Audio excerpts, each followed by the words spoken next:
الست العذراء أحبائي لو قعدنا نتكلم عليها سنين طويلة ما نقدرش نوفي حقها، لأنها شخصية فريدة من نوعها، لم يأتي قبلها ولا يأتي بعدها.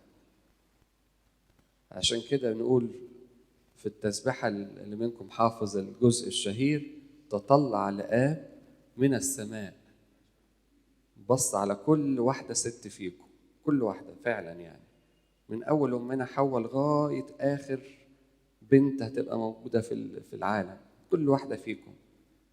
يقول تطلع الآب من السماء فلم يجد من يشبهك، ما لقاش ولا واحدة زيها.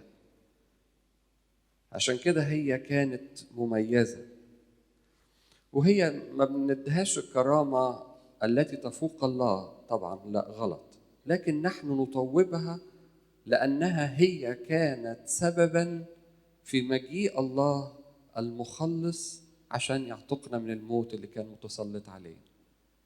فاحنا نمجد العذراء ونطوبها لأنها هي أولا شخصية زي ما بقول لكم فريدة من نوعها. يعني لو كل الستات يعني يتمثلوا بالأمنا العذراء هتبقى حياتنا دي حياة مختلفة جدا.